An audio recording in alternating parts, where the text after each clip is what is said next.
Good morning, HubSpot Nation. Welcome to Wake Up with Customer Platform, the unofficial HubSpot morning show, where we help you discover the platform value you already own. I'm Chris Carolan, and every weekday at 6 a.m. Central, we're here to make sure you're not sleeping on any of HubSpot's true capabilities. If you're joining live, drop a quick hello in the comments and let me know what you're building in HubSpot today. For replay viewers, timestamps and other resources links will eventually be in the comments below. Let's wake up to what's happening in the HubSpot ecosystem. Normally, eventually I want to actually talk about the rest of the ecosystem, LinkedIn, Reddit. There's lots of insights to be gleaned from the community spaces where people are posting problems and solutions and thoughts and strategies. But I had to laugh out loud when I pulled up the screen today because this is the battle. This is the battle first, like how to keep up with HubSpot right now. And I open up the screen, expecting some progress after 4 days of checking out this page, and the whole page is updates that happened yesterday since our last show. Actually, going down like off the page, right? So I know a lot of people are feeling this. Um, just know that you're not alone. It's happening to everybody, and so even got started a couple minutes early today so that I could just start tackling this and focus today's show on seeing how far we could get. Uh, so we'll dive right into it. Help desk message analytics. Um, Sounds pretty self-explanatory. What is it? These new data points will allow you to gain actionable insights into user and contact reply behavior, enabling you to evaluate the health of your team and customers effectively. I like the health of your team. I I like the idea of focusing on that. These new data points will enable you to analyze these 10 things. Let's average customer reply time, customers with highest average reply time, wait time, reps with the highest number of messages sent, average reply time, reps with the highest average reply time, tickets with the most messages sent, tickets with the most messages received, time of the day when a lot of messages are sent, time of the day when a lot of messages are received. This is gold. This is going to be gold for a lot of companies.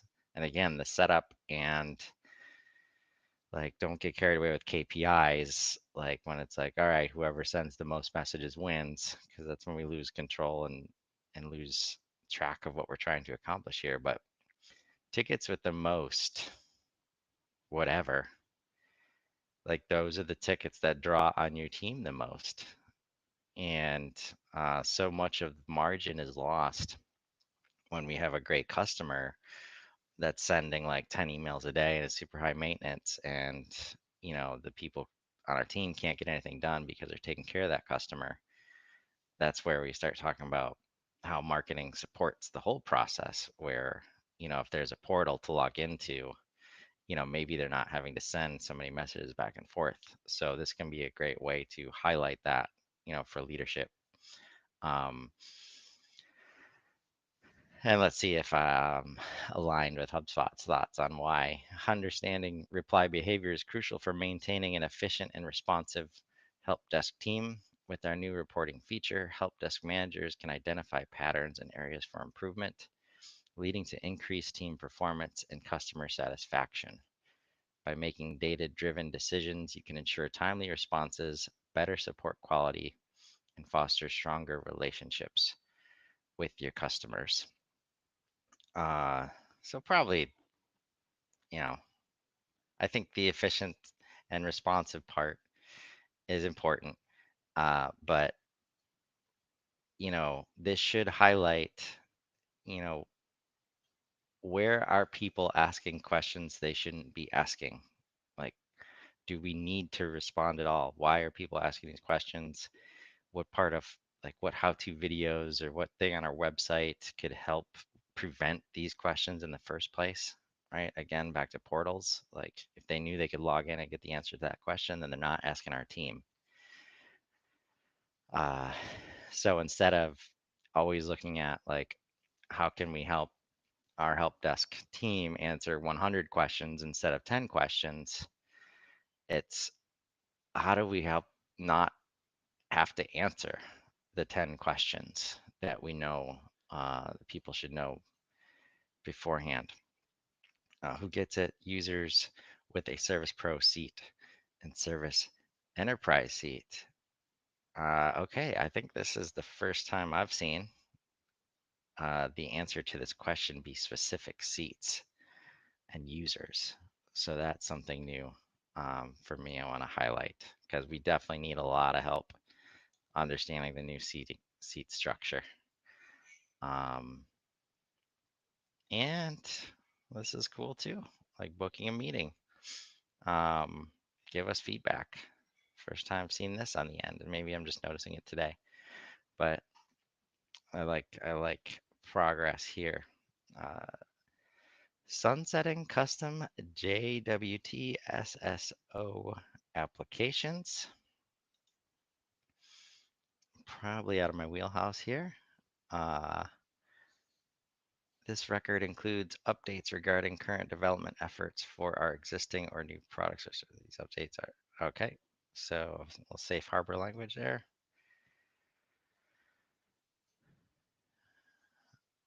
What is it? We will deprecate the ability to set up SSO for a JWT-based application to access private content. We will be replacing this functionality with the OpenID Connect standard. Just going to cut right to who is impacted because I'm not anybody that could speak on this. Professional customer platform, enterprise customer platform, content pro, and content enterprise. I'll just say if I'm making my best educated guess when it comes to private content and setting up portals, um, a lot of times the limitations when trying to do that in HubSpot relate to the sophistication needed to manage, logins and permission structures and who can set up what for who on the customer side of things. Um, so hopeful that this means that they are developing, into that or developing out of that limitation. When I see things like open and connect, um, let's not overthink it. Hopefully that's what that means. Any development updates related to Content Hub and customer or private content, I am all about. Copilot now available in all supported languages. Uh, Pretty self-explanatory. I like this button. Haven't seen this button before. And I guess this is usually like before this show, I was just going through betas. So obviously this is just a sign up um, or enter the beta, right? Request the beta. This is cool to see other accounts, demo. Now that's kind of awkward, right? I'm in an account. Why do I have to pick the account there? Um, so I like the idea. Just a little awkward with the execution here. Copilot's introducing itself. I mean, this is something like if you haven't tried Copilot, like we need to get this in front of everybody as soon as possible. Hi, I'm Copilot, your new AI-powered collaborator. I can answer questions about your HubSpot data and even carry out tasks for you. Let me show you how I work. Every time you open me, I'll show you some of the most popular requests for that page. This is the power, right? Like opening up this help in the context of the page. I think this is an example because we're on this Meet Breeze page. So the prompts aren't necessarily, uh, related to this page. But one of the examples I did on a show with Anton is when you open it up on the website on a CMS page, and it'll show you, like, one of the example prompts was translate. You know, so very cool. Not gonna try anything now. But yeah, maybe if I'm in a portal, don't make me select, which portal. Update that link a little bit. Would be nice. Task workflows.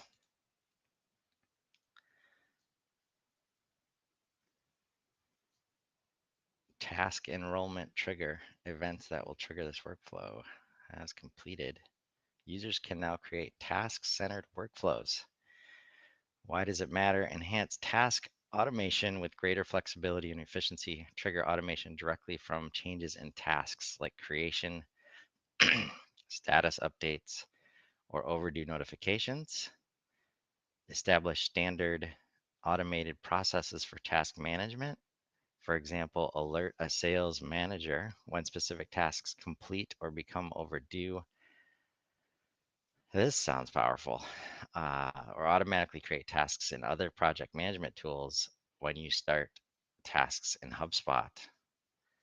And this is where my mind was going. If we can communicate in this fashion, I think we're getting closer and closer to being able to use HubSpot for project management.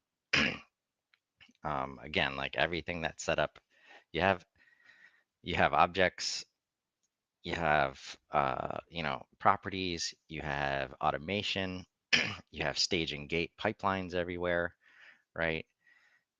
And almost in the same way that Monday.com went from project management tool to CRM, like, could do the same thing with HubSpot.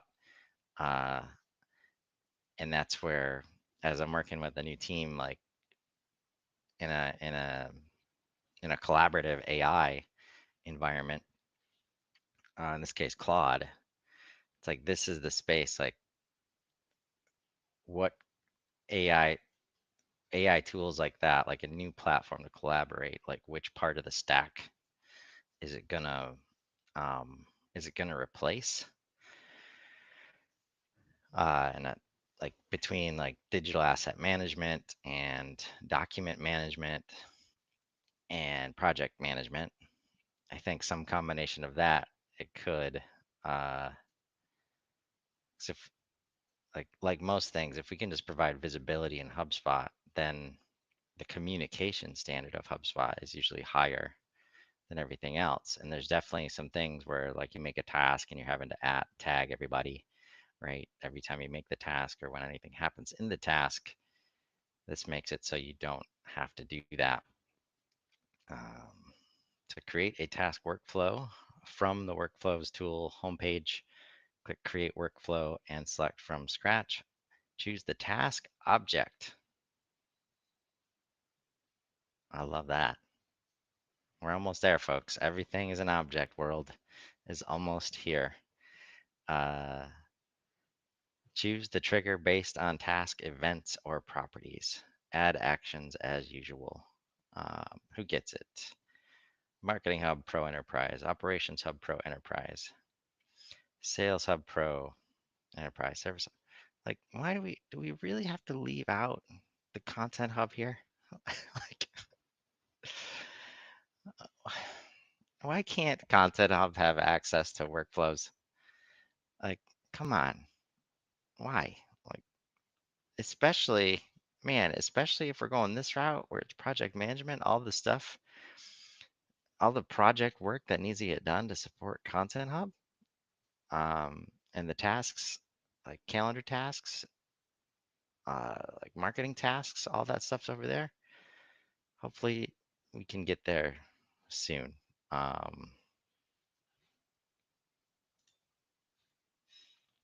Regular expressions for property validations. What is it? Now you can use regular expressions to define property validations. Regular expressions help maintain data quality by preventing incorrect entries in the CRM. Why does it matter? Regular expressions are a powerful tool to maintain data integrity and proactively protect your data. For example, you could define validation rules for 5-digit US postal code, value added tax, universally unique identifier. These patterns ensure correct formatting and uphold business specific standards. Here's how it works. So in the rules section of property, for any single, I want to talk about this with Matthew Ruxton later today, because this is a powerful thing, like more control over the data input. Um, and regular expression is definitely has meaning apparently, like outside of, you know, your daily walkabouts, regex, um, how to format data in whichever way you want. Enter a regular expression under the field labeled regex.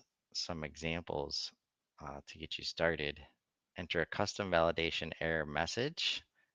Folks, please, please take care in how you do this. The worst thing that happens to users, especially as you try to implement control functionality, is not telling them why the thing didn't work. This will help the user understand what data should be entered in this property. Man, how frustrating it is a very important web form that's just like, this data is invalid.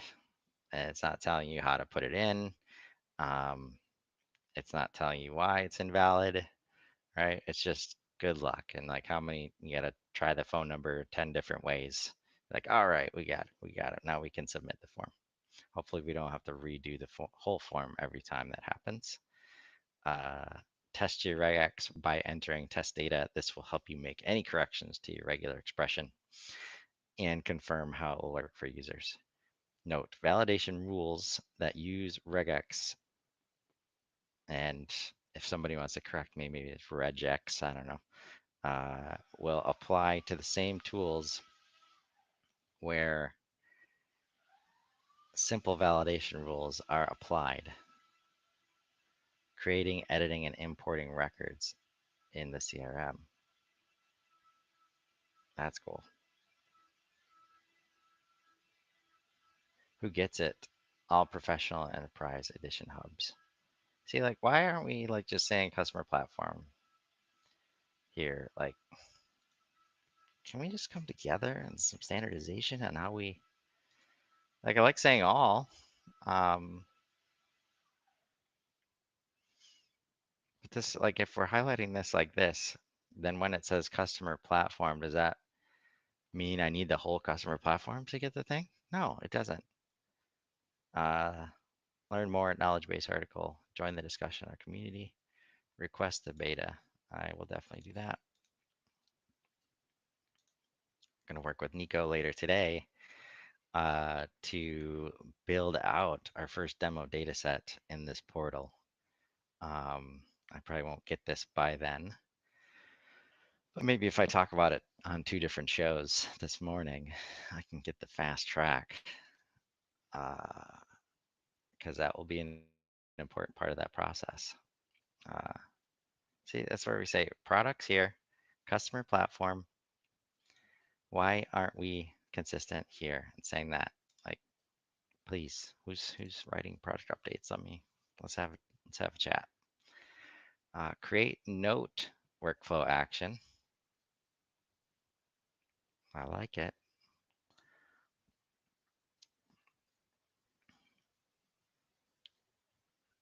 I like it a lot. You can now automatically create notes using the new create note workflow action.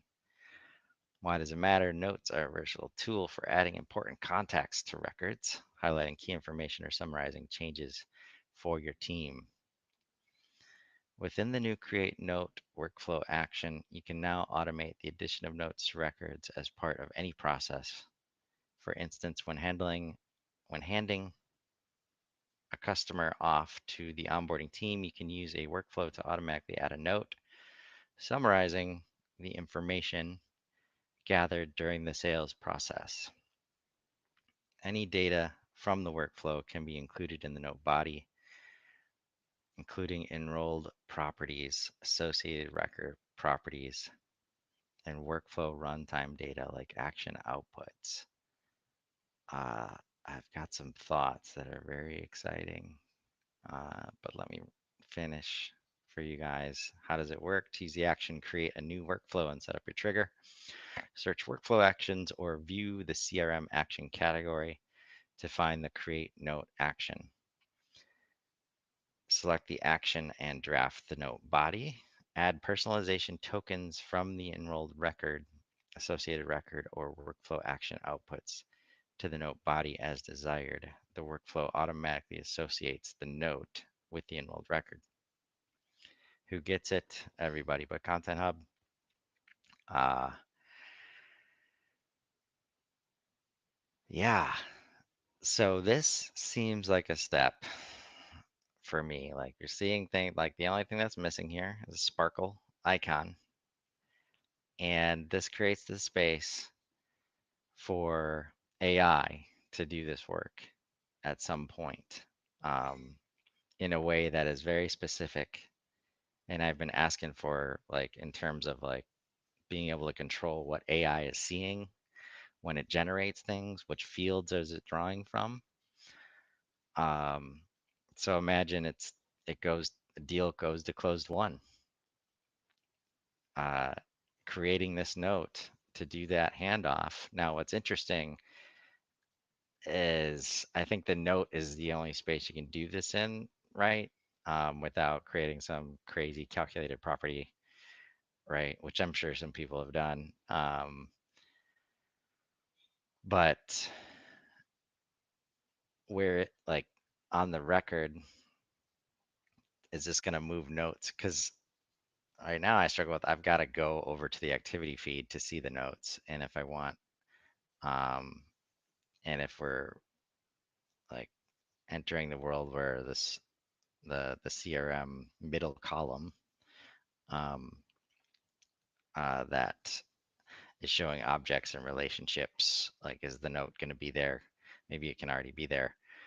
Uh, but that's where, like, how is it displayed on the record, and where are you going to see it? But I think, and that's where maybe you're linking when the notification happens.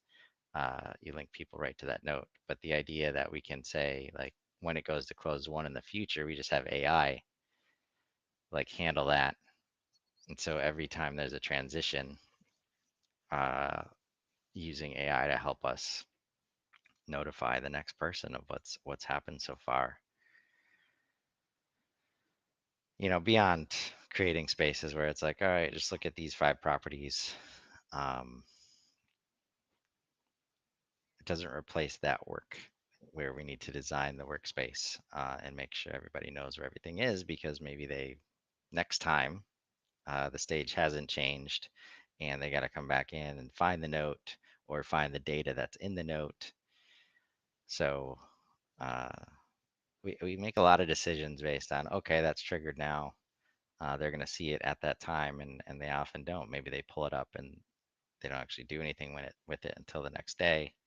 And then I got to come back in, um, after receiving 100 emails.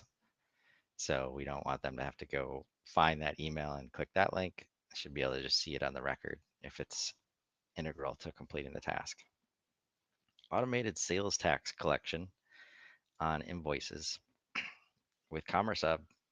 Love it when Commerce Hub gets love. What is it? Automated sales tax allows Commerce Hub customers to use accurate, on demand sales tax calculations when selling with invoices.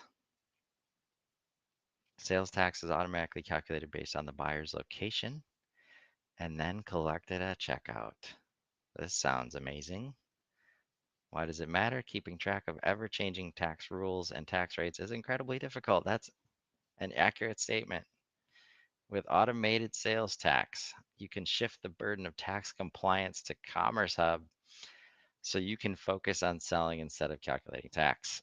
How does it work? To start selling with automated sales tax, first set up and configure sales tax within taxes and policies, In payment settings, provide your tax business address, add tax registrations for the areas you collect tax, set a tax category on your products and services.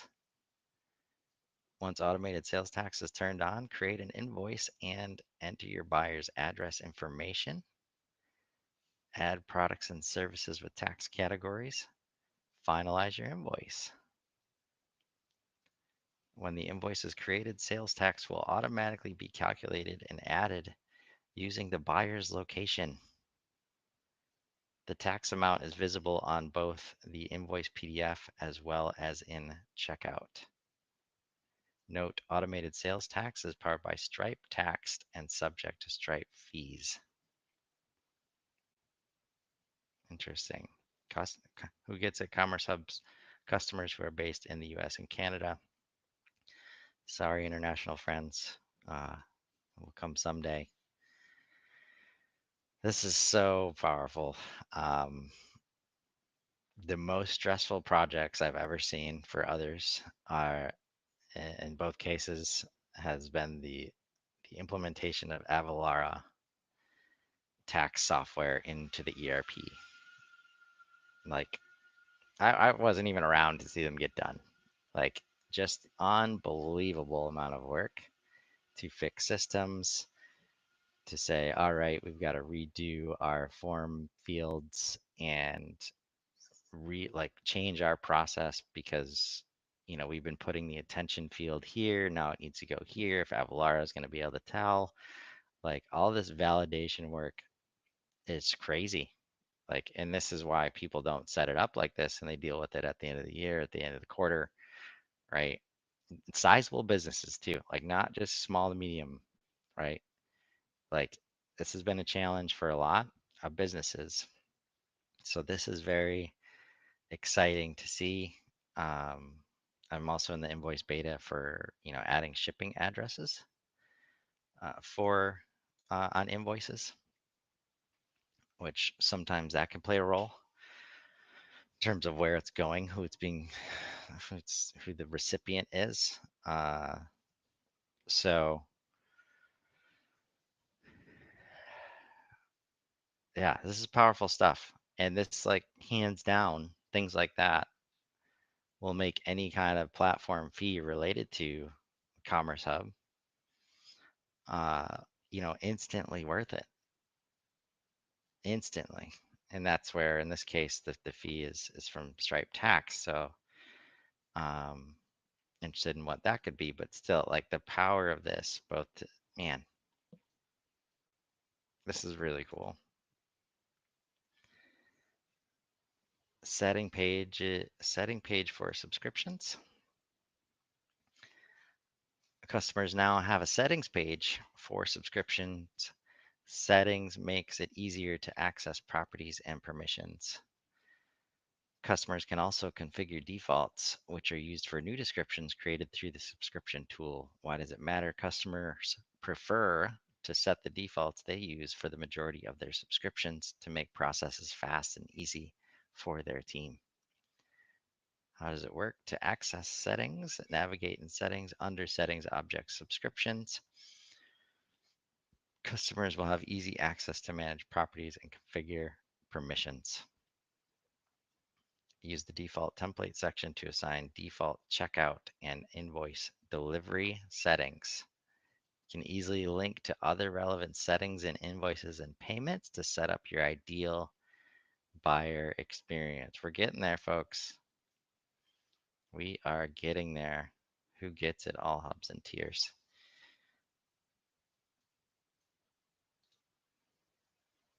Those are the kinds of changes that you start to connect that to the things you want to do with reporting. Managing that default stuff up front, like managing those settings, goes such a long way.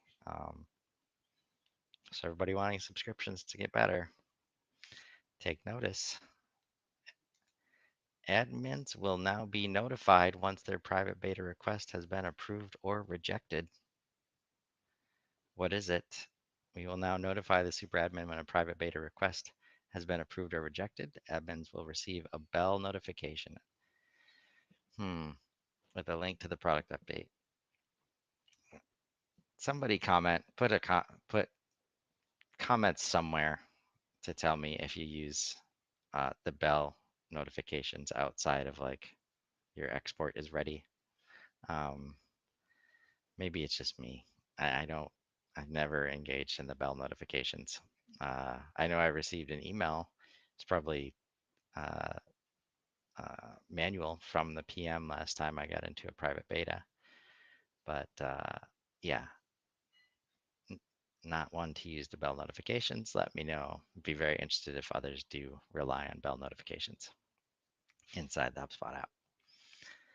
Why does it matter? This update will help admins track their private beta approvals without needing to continually check the product updates page or continually email the person responsible for approving them. Admins will save time by receiving direct notifications in the app. How does it work? When a private beta request is approved or rejected, the requester will receive a bell notification. Okay, who gets it? All hubs and additions. Ultimately, any kind of extra communication around things like this, I think, is helpful. Restore from data backup. I think we touched on this. Well, we touched on probably the scheduled backups, I think, before. So what is this? Restore from data backup offers a seamless tool to bring data back to a previous state, enabling admins to restore updated property values from a backup without importing a previous file. This functionality is available for contacts, companies, deals, tickets, products, calls, and tasks. Why does it matter? Backup and restore provides a crucial safety net for your business. A seamless restore experience allows for quick recovery from any active backup, eliminating the need to re-import files and reducing potential errors. Check it out in settings. All right, I made it through the whole page in a little over 30 minutes. I so badly want to keep going, but I'll leave it at that. Uh, and um, and that's the show for today. As we're showing here, like things happening every day, you probably already own the solution you're looking for in HubSpot. You just need to wake up to it. Join us on Monday at 6 a.m. as we continue exploring platform value that's hiding in plain sight. If this was helpful, share it with another HubSpot user who needs this wake up call. Drop your biggest takeaway in the comments and let me know what platform capabilities you want to wake up to next. I'm Chris Carolan, and this has been Wake Up with Customer Platform. Now go build something amazing. Have a great weekend.